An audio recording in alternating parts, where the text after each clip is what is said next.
And again, I want to welcome everybody to the Four Seasons. Thank you for being here. We got a preview of this on Tuesday, and it's a very interesting, very exciting presentation, so I think you're going to enjoy it. First thing, I want to recognize some of our elected officials who are here. Mayor Pro Tem Cheryl Cole is here. Council Member Chris Riley, I saw. In addition, I think Mike Martinez and Kathy Tovo, City Council members, if they're not here, they're on their way. So thank you all for being here. We have former Mayor Travis County Commissioner Bruce Todd is here. And then we have Brandon Simon from Congressman Flores' office. And Sandy Guzman and Kate Alexander from State Senator Kirk Watson's office. So let's give everybody a round of applause.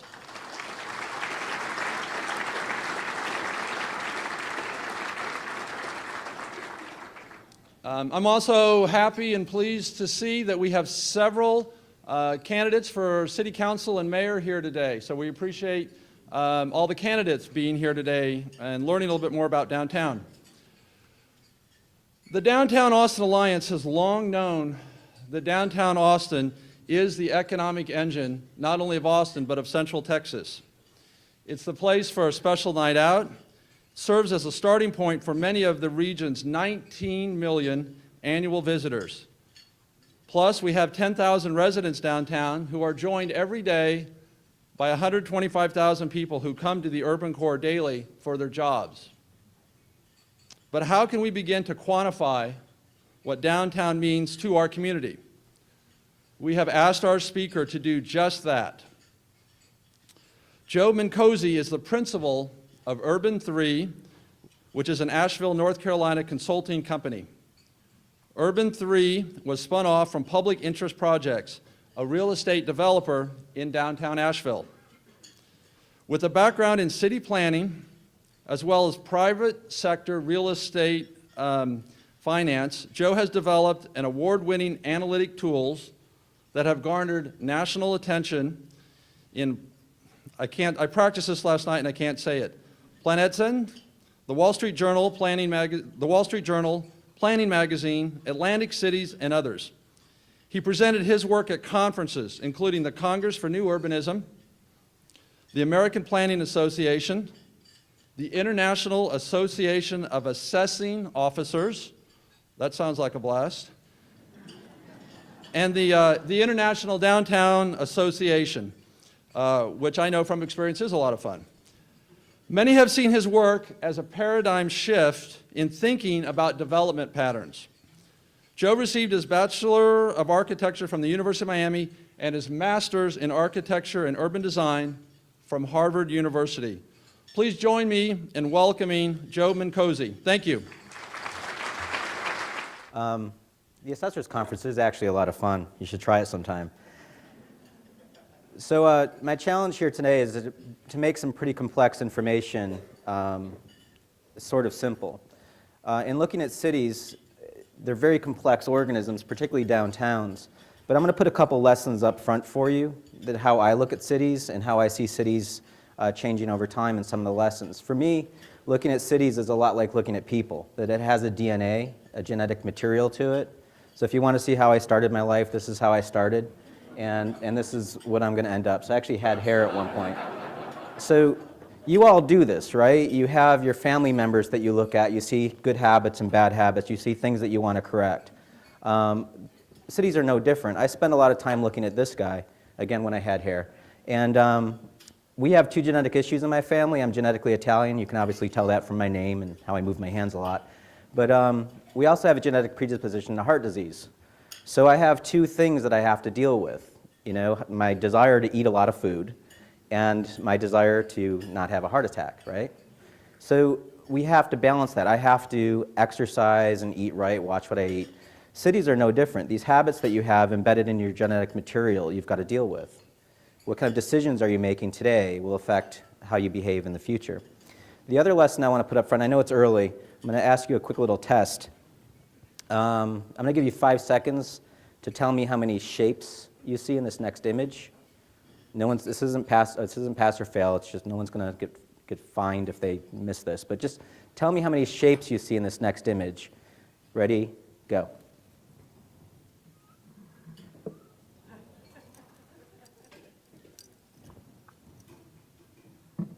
Okay, who's got the answer? 18? 50? 16? Anybody want to go higher than 50? No? How many kids were on the school bus? Anyone? What time was it on the clock? You know, what's amazing about our brains, there's a book that actually gets into this. It's called Daniel Kahneman's book called Thinking Fast and Slow, and it gets into behavioral economics. That our brains are wired in ways to eliminate information.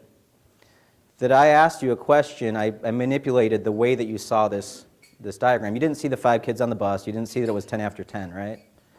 So these are my lessons. Learning from other places, seeing what your family members are doing, but also how you look at data is really important. And then oftentimes that data is hiding in plain sight. But yet we've steered the conversation into looking at the wrong thing. So the question I want to put before you, this is my town, this is Asheville. You can see why they call it the Smoky Mountains. Is what is a city?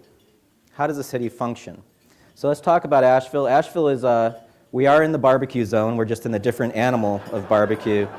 We're in the pig section. And for those of you that are really culinary experts, we're definitely on the tomato side of the vinegar border, and we're not in the yellow sauce area. So now that we've got that straight. This is how Asheville started in the 1800s. This is a shot down Main Street. Who's been to Asheville? Anybody? Oh, great. Well, that's awesome. Thanks for shopping at our stores and eating in our restaurants and drinking our beer. By the way, we have more beer than you guys do. What's up with that? This is the same street 30 years later. We like to say that the 3 T's made Asheville: trains, tourism, and tuberculosis. Once the train lines came to Asheville, it brought a flood of tourism. We had the second streetcar line in the entire country. Presidents came to visit. Presidents still come to visit. We've had Obama 3 times. During the 1920s, we grew at 20% in population every single year through the decade. A lot of people don't realize this, but we were the second largest city in North Carolina, bigger than Charlotte, bigger than Raleigh. Through that, we achieved the highest debt per capita of the entire United States. We were number 1 in debt. And when the Depression hit, we thought we had $5 million in the bank. It turned out we had $18,000 in the bank, little clerical error. Our city council was indicted and the mayor committed suicide. That's how we entered the Depression. Thomas Wolfe, famous American author, had this to say about his hometown. Asheville has squandered fabulous sums. They've flung away the earnings of a lifetime. They have mortgaged those of a generation to come. They have ruined a city. And in doing so, they've ruined themselves, their children, and their children's children. Can you all say that about your elected officials in this town? You know, it's, incidentally, he was saying this from New York City, and they said, please, don't ever come back here. You're not welcome in this town. So his second book was called You Can't Go Home Again, for obvious reasons. But he was right. It took us, we chose to pay off that debt rather than taking New Deal money in the 1930s, and it took us until 1976 to pay off that obligation. Through that process, we essentially couldn't take part of urban renewal programs, so we really couldn't damage ourselves too much. But when we did get out of that debt, we started cooking with gas. This is downtown. We cut a highway through the north side of downtown, which was the Crosstown Expressway. And the coup de grace was when we blew the mountain open in the Bowcatcher Cut, which is right here. I love that it's on the postcard. It's kind of awesome. And the mall went on the other side of the mountain, and the downtown died. So is this a familiar story for y'all on how your expansion affected your downtown? These are shots of downtown Asheville from not too long ago, the 90s. I mean, that's a 1996 Chevy Celebrity right there in the picture. I mean, look at these wonderful fixer-uppers. Just a little bit of elbow grease and this little investment can be yours, right? Just boarded up buildings, incredible pieces of architecture that was fallow. You can see all these upper stories just boarded up. We'd built the city and then vacated it. In some cases, aluminum was our answer. Let's just cover it up with aluminum and hope it disappears. But you can see that you can shoot a cannon off. This is Main Street, and you wouldn't hit a pedestrian. The de facto motto for those children's children, anytime somebody tried to fix downtown, that'll never work here, don't even try. You have some of these people here? I'm sure you're past that now, but a lot of people still resist what happens in the urban environment. So our firm was started by the man in the upper left. His name is Julian Price. He took his inheritance and essentially started a for-profit real estate development company. 75% of our money goes into the sticks and bricks, and 25% we reserve to seed entrepreneurs. We find people with incredible ideas and try to cultivate them into new businesses, like the Laughing Seed in the lower right here. Is the first vegetarian restaurant built in Asheville in the early 90s that banks wouldn't finance, because they would go to their bank and show them the menu, and the banks would say, "Where's the pork? This is a pork steak. You can't do these vegetable stuff." So we put them in business. Asheville is one of the top 10 vegetarian cities in the entire country, but that was the first restaurant. So this is one of our buildings before and after. These units are 400 to 600 square feet unit apartments on Main Street. Who in this room would live in a 400 to 600 square foot apartment? Show of hands. Okay, let me change the question. Who in this room has lived in a 400 to 600 square foot apartment? That was our marketing survey right there. We saved $18,000 for hiring a PR firm for that. So, but you see that? I mean, it's basically just thinking about what cities are, that surely there's 24 units in there. Surely there's 24 people that are new to town, recently divorced, recently graduated, whatever. And this has been 99% leased up ever since. So the other thing that Julian did is he was a bit of an activist. We had our own newspaper, and this is one of the articles. He was constantly trying to raise the level of education to get people to understand what a city is. I love this quote that he used from Arthur Frommer. "Among cities with no particular recreation appeal, those that have preserved their past continue to enjoy tourism. Those that haven't receive almost no tourism at all. Tourism simply doesn't go to a city that's lost its soul," right? In a way, you could hear Thomas Wolfe again in that quote. And interestingly enough, 15 years after he published this, Frommer's magazine would list this as the number 5 place in the country to visit. This is just a little town of 80,000 people in the middle of nowhere, in a beautiful environment, let's say, but they were able to change their direction. But for us, it's what does the data do? How does the data function in the city? I love this quote from Michael Bloomberg. You know, if we can bring data to the community, that's what we do around Asheville, but now we're doing it nationally. So what we were seeing in our downtown was worth $104 million back in 1991 when us and a bunch of other developers started cultivating the change in downtown. And just by fixing buildings that were already there, assets that were already in the portfolio, these first 2 steps happened. So the city was a cooperative investment. The city invested about $26 million back in the early 90s into streetscapes and stuff like that, and it cultivated a private sector return of over $500 million. Think about that. That portfolio was already there. We just cultivated new wealth. So for us, it's land as a product. We think of land buildings like crops.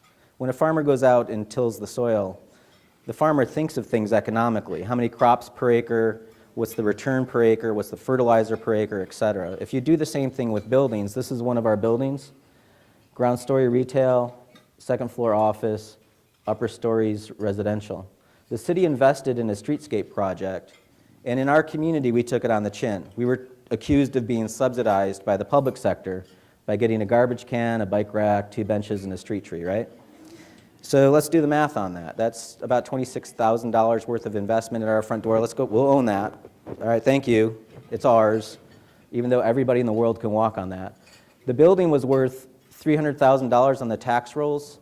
By us fixing the building, it's gone up to about $11 million worth of value.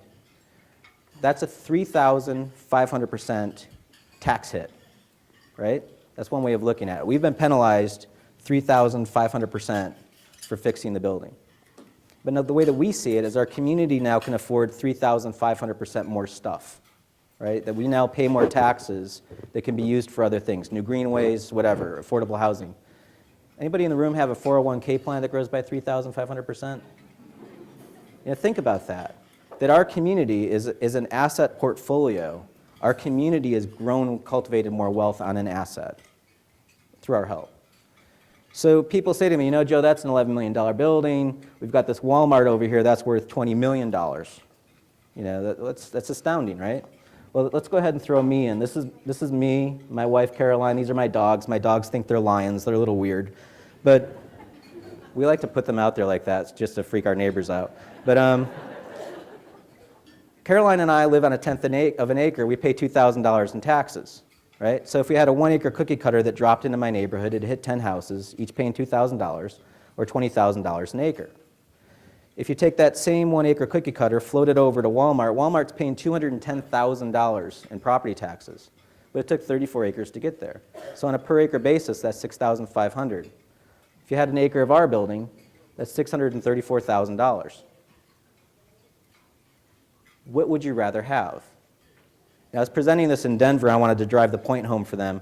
And I said, look, folks, if you had an acre of land to grow something in Denver, what are you going to grow? Wheat, soybeans, or marijuana? And they got it. This joke works in Asheville, too, by the way. Did y'all get that? I mean, it's a cash crop. Buildings are cash crops. And how you choose your development patterns affects your taxable basis. So you're probably thinking, well, Joe, there's retail sales too. So let's go ahead and remove Caroline and I, and let's run the numbers on the retail sales. A typical Walmart's about $77 million of retail sales. When you run the math on it, the city just gets a portion of that, or about $47,500, or a total tax bill of retail plus property taxes of $51,000 an acre. Just the property taxes to the city of our building is $330. You add the retail taxes, you're cooking with gas. Jobs per acre. I mean, how do y'all want to look at this? When you normalize things in an apples and apples way, you just see that you get more revenue, more return in those dense environments. Now, if we think about our grandparents, we built cities for 10,000 years. We do it because it's efficient. This experiment we've been going through in the last 50 years is truly an experiment, and it's inefficient. So this is the reason why we have cities the way that they are. Did y'all get this? This chart, one of my friends calls this the Moneyball chart of cities. I don't know if y'all have ever read Moneyball. I should get a residual. Read the book. It's awesome. It's technically about baseball, but it's really a business book. So realize what I'm doing here isn't complex math. I'm just normalizing things into the unit of land, right? So that's the city side. There's also a county side to it as well.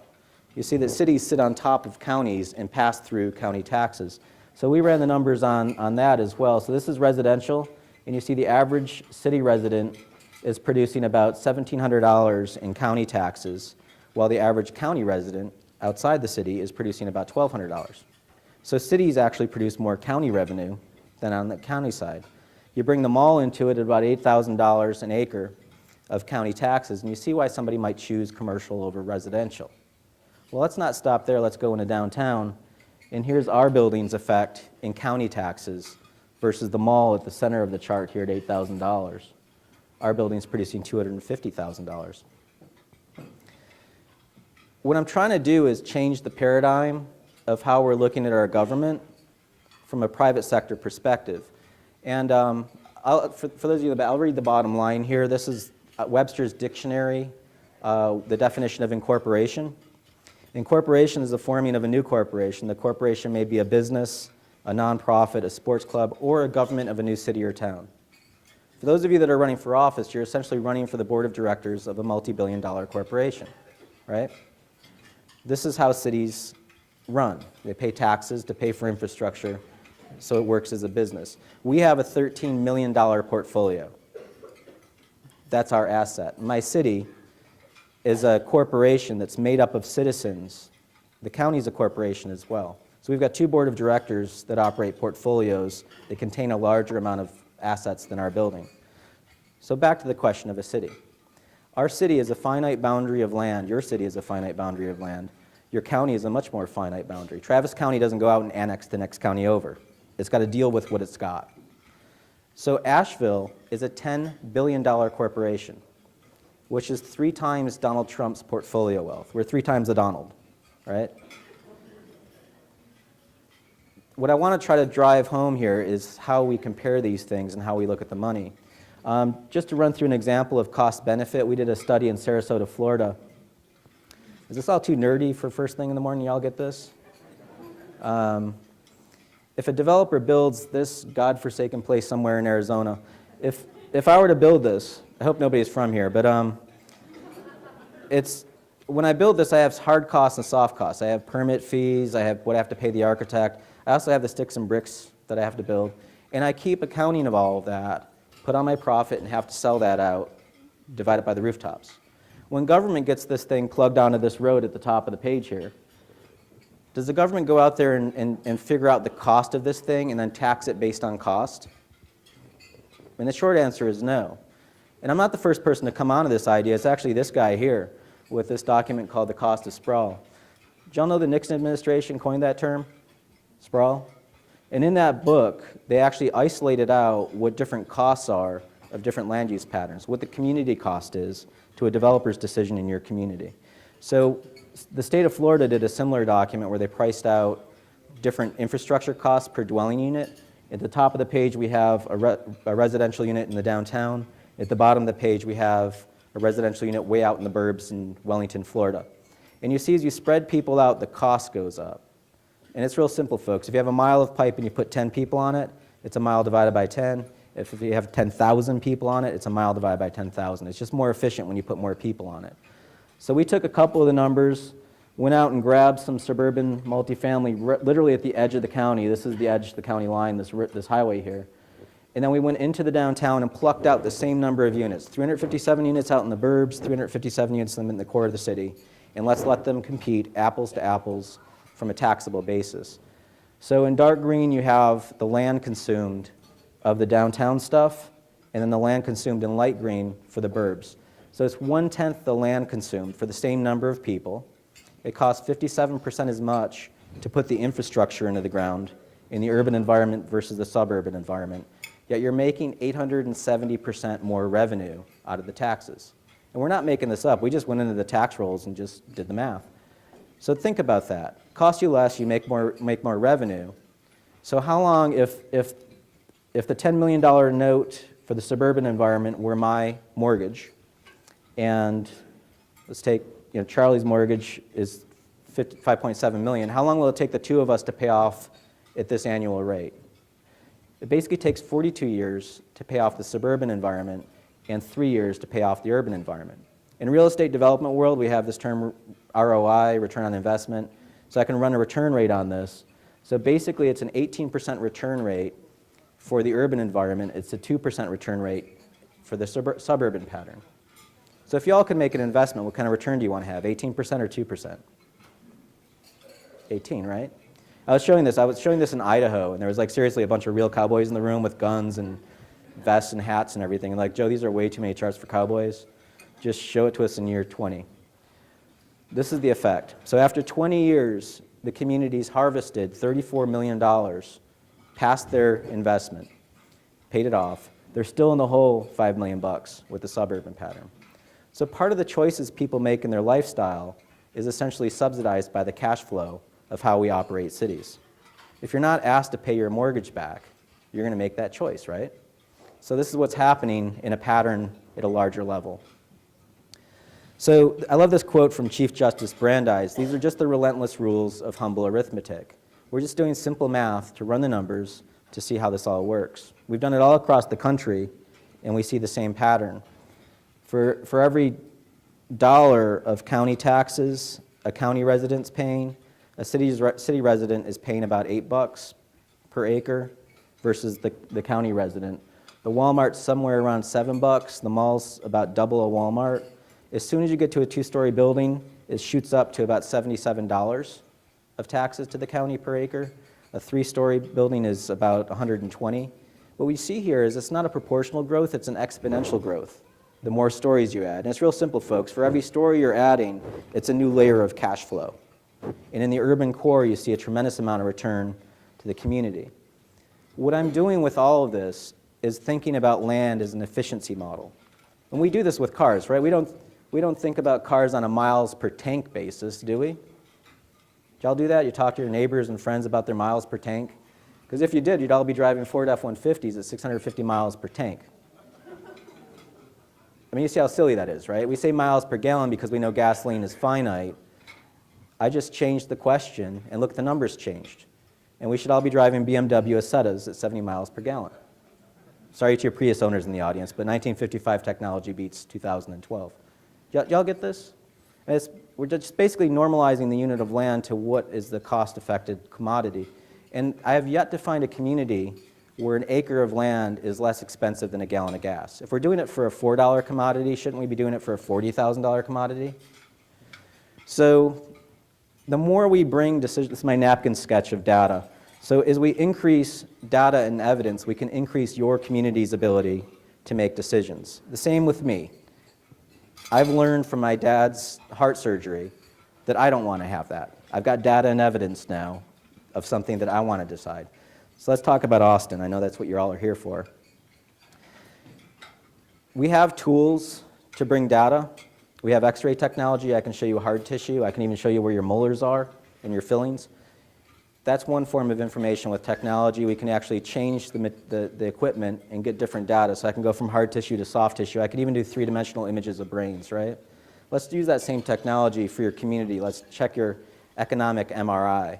So this is Travis County. This is your miles per tank version. This is how the community tends to look at real estate. And you can see up in the north end, you can pretty clearly see some red spots. So the hotter the color, the higher the value. Gray is non-taxable. The green colors are low value per acre. The high values are in purple. And you see some reds up here in the north part of the county. If you flip it to value per acre so you can see the potency of tax productivity, the colors change and the maps change. All of a sudden it turns a little bit kind of yellow up here and you start to see the downtown pop out as a hot core. We're normalizing the land on a unit rather than the parcel size. So this is what it looks like in 3D. It's one thing to see it in 2D, you really don't know the steps and the colors, but look at the difference. Can you all spot where downtown is? There it is. This is where it peaks out right about there. So look at the step difference between purple and red, and then down again to yellow and then green. This is your productivity of how your community looks at a county level. This is just the city limits, and this is the city limits here. Again, the miles per tank. And again, you see at the north side of town, this office park and commercial area along 35 at red. And again, go to value per acre, and boom, the map changes. Now here's downtown popping out. Here's a 3D of just your city. This is what Austin looks like from a valuation perspective. So where are you getting your money? And it's pretty clear right there, right? Zooming into the downtown, we start to see some purples. This is just the downtown's model. By the way, this one here that pops out way up to here, it's unbelievable that you get this kind of value in your community. Now, realizing that this garden that you have of the downtown, 32% of it is exempt.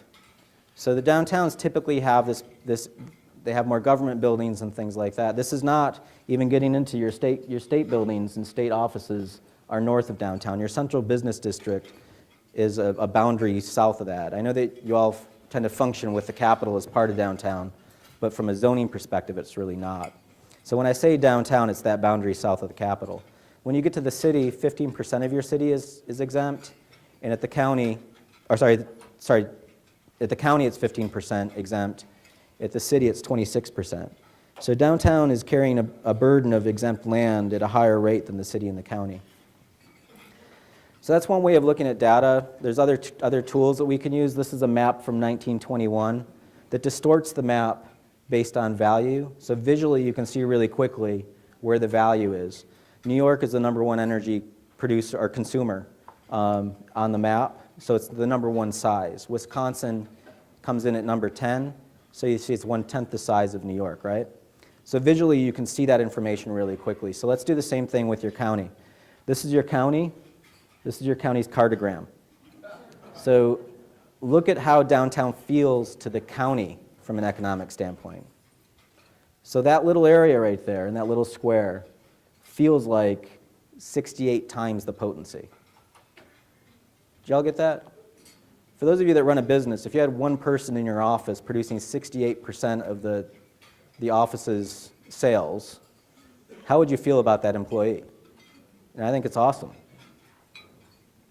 So we had other data sets. We had other family members to compare. We happen to have Nashville, which is on the left, Charlotte, which is Mecklenburg County on the right. There wasn't really a rhyme or reason based on boundaries. You have a different kind of county shape. Yours is more like almost like a bow tie, so it's kind of necks down in the middle. But these are just pulling together. We're looking for ways to compare them. Your city is incredibly potent. Austin takes up 24% of the land area, which is the top pie chart. This is the footprint of the city of Austin. On the bottom is your tax effect in property tax productivity to the county. So that's how much of the budget you all are paying at the city level to the county. Comparing you against Nashville, sorry this is kind of washed out, but Nashville's peaking out about here.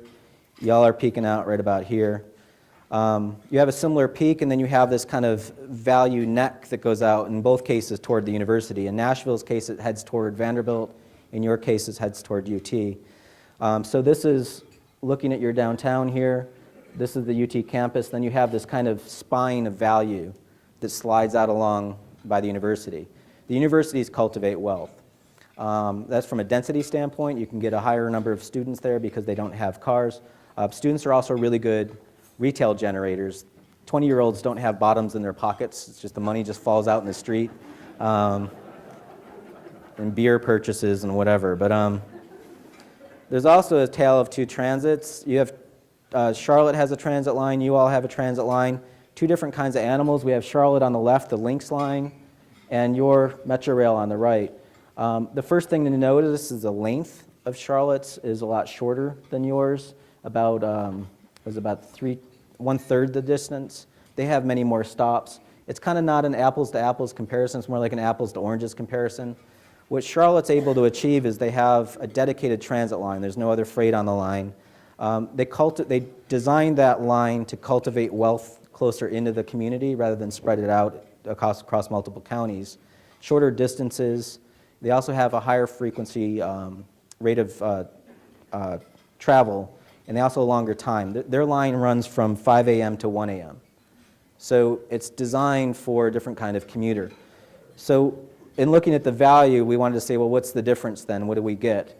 This is your downtown, and then we did a transit-oriented development core, like a 5-minute walk around each train station to grab the value. So those are the little mountains that go out at each train stop on the Austin line. So dropping off the downtown, these are the spikes of value that you get cultivating your wealth inside Austin. This is what Charlotte's looks like, and there's their downtown on the right. And you see the first train stop outside of the downtown is incredibly potent, and that's the mountain there. So what they're able to achieve, they're averaging about $1.3 million of value per acre inside their transit stops. Y'all are just cultivating about $650,000. So they're doubling their return on that investment. Does that all make sense? Are you guys getting this? I mean, is this too much? How that looks from a chart perspective, the blue line is your valuation.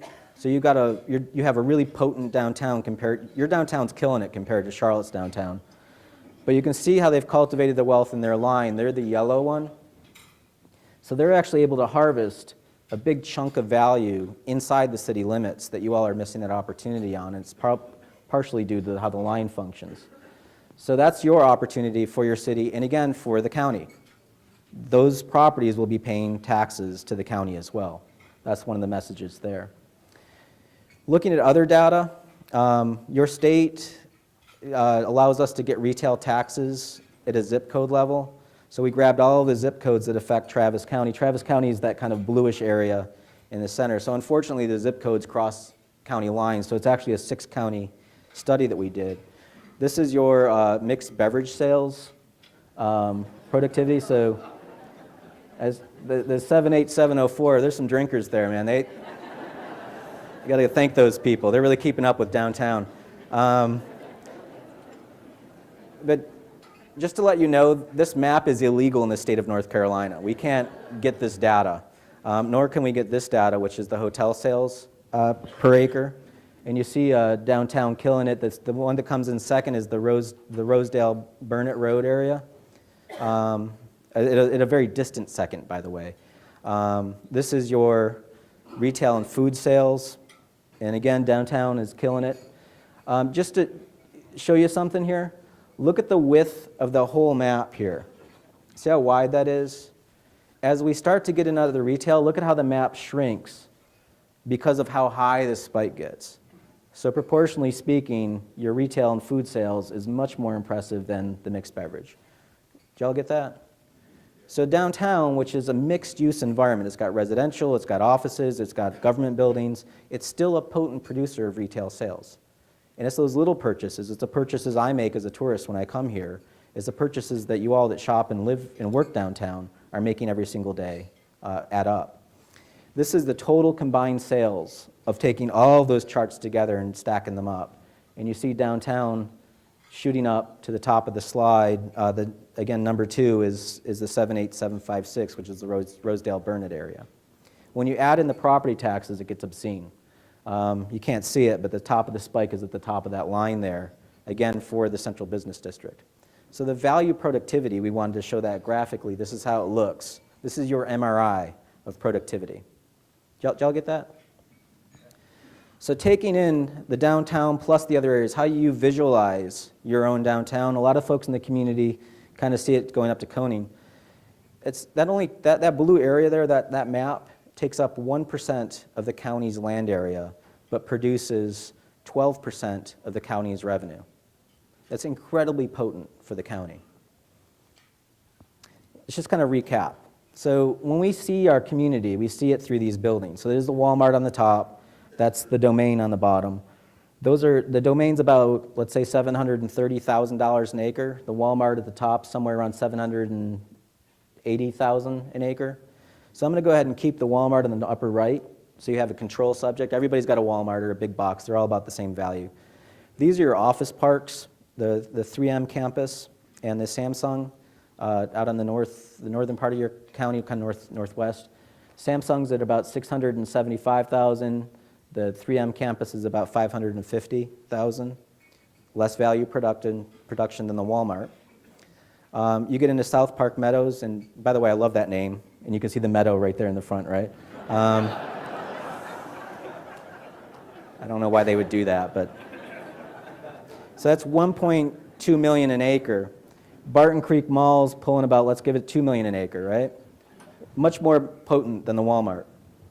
When you get into the downtown, you expect value. So you see these two buildings here, $108 million and $123 million an acre of productivity. Big buildings, big value, right? It's kind of interesting that the One American is actually more productive than the Frost Bank Tower. But still, that's potent. Look at it compared to the Walmart. Let's give the Walmart a bonus. Let's put it up to $800,000 an acre. So you see the productivity. But it's crazy the other buildings that get value too. These three here are averaging around, let's say, $35 million an acre of value. Again, productivity.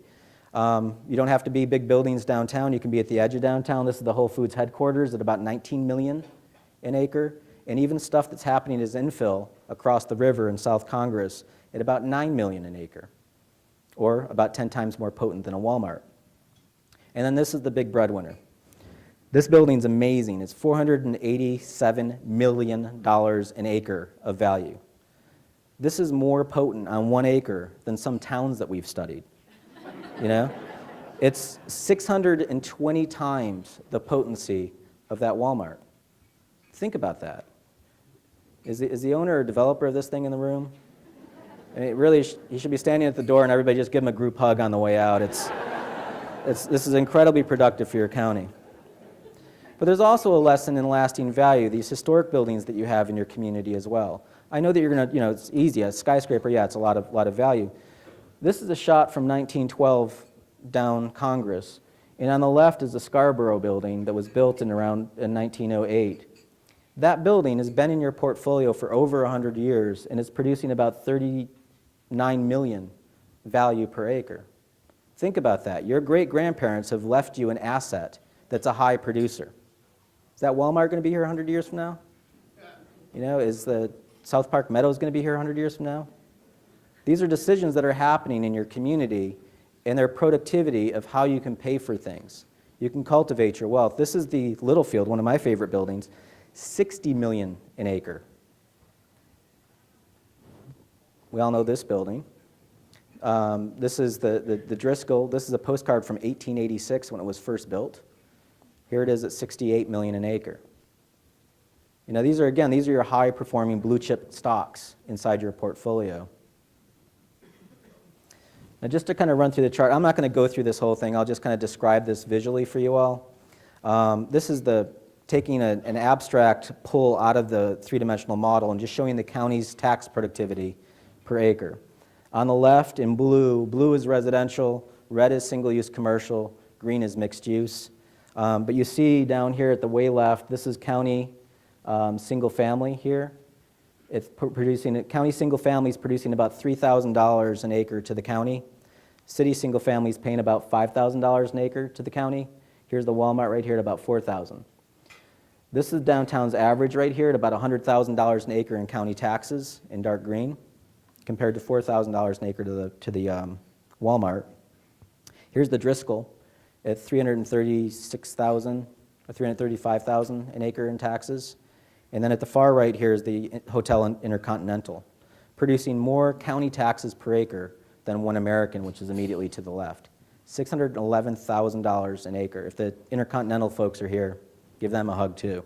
Our original model actually had the Austinian on it, and it was kind of distorted. Look how big that is. $2.4 million an acre in county taxes alone coming out of that building. Impressive. So basically, to recap, if you had 1.1 acres of B.D. Riley's there, that would equal the 20-acre Walmart, right? Apples to apples, productivity. If you had 1.8 acres of the Intercontinental, that would equal the 172-acre South Park Meadows. Apples to apples. So yes, it's more difficult to get 1.8 acres or 2 acres built, but you see what you can get as a return on that. If you had 7.2 acres of the AMLI downtown, that little low-rise courtyard building, 7.2 acres of that would equal the 175-acre Galleria out at Bee Cove. Apples to apples. This is the productivity to your county. Did y'all get this? So because we have the data, part of what we hear in a lot of places is, well, people make development choices. This is how people want to live. The most obscene example that I've ever seen is Gwinnett County, Georgia. Anybody from Georgia or know Gwinnett County, Georgia? It was kind of fascinating. It's my ghost of Christmas future if you want to choose this path. What happens if you 100% suburbanize a county? So Gwinnett County, Georgia, here's Atlanta down here. They're the next county over, and they see themselves as this. They actually told me they were rural. And I was like, all right, great, whatever. I don't understand. I just pulled data. And they're like, we're not city people like Atlanta. We're rural. So we pulled their data. This is DeKalb County. This is part of Atlanta, is in DeKalb. These are people per square mile. The next county over, Gwinnett County, is pulling about 1,900 people per county. When I was presenting this to Gwinnett County, I was like, hey, y'all, what's going on here? This is Mecklenburg County, North Carolina, at just a little over 1,700 people per square mile, less dense than Gwinnett County. What's in Mecklenburg? And exactly. I'm like, how the hell did you get denser than Charlotte in Mecklenburg County, and your biggest town is Lawrenceville? Anybody ever heard of Lawrenceville, Georgia? Yeah, one person back there. So what does that mean from a value standpoint? Incidentally, Gwinnett County, if you go back to Gwinnett County, by the way, you can tell them that they're denser than Austin. Here's Travis County, Texas, right here, at about 1,000 people per square mile. And then we have Raleigh, and then this is my county down here. This is Asheville, at about 350 people per square mile. I think that's a little bit more rural than Gwinnett County. So from a valuation standpoint, here's what they've cultivated from wealth. At the right, we have Gwinnett County pulling at the top end of their model, $8 million an acre. Y'all are on the left there at $476 million an acre. Does that make sense? I mean, it's just you've cultivated a downtown. Those intentional actions that you all have done over decades. This is not easy work, you all know that. But you've harvested wealth for your entire region in the process. So is Nashville, so is Charlotte. All of those places to the left of Gwinnett are less dense than Gwinnett. So when people throw that density term around, it doesn't necessarily mean high-rises everywhere. You can actually build ridiculous density in one-story buildings the way that Gwinnett did. When we did their model, we're just like, what the hell? Where's the spot? Typically we see a concentration. We turn the model on the side, and we're just like, what the hell is going on here? It's just like a big, thick carpet. This is what we typically see. This is Chapel Hill. You can see where downtown Chapel Hill is. You can also see the next towns over in Carborough and Hillsborough. I don't have to tell you where Main Street is. You can see it on the map, right? You can't really see it this way. I'll make a brighter for you, but we have Nashville on the left, Austin in the center, and then Gwinnett County on the right.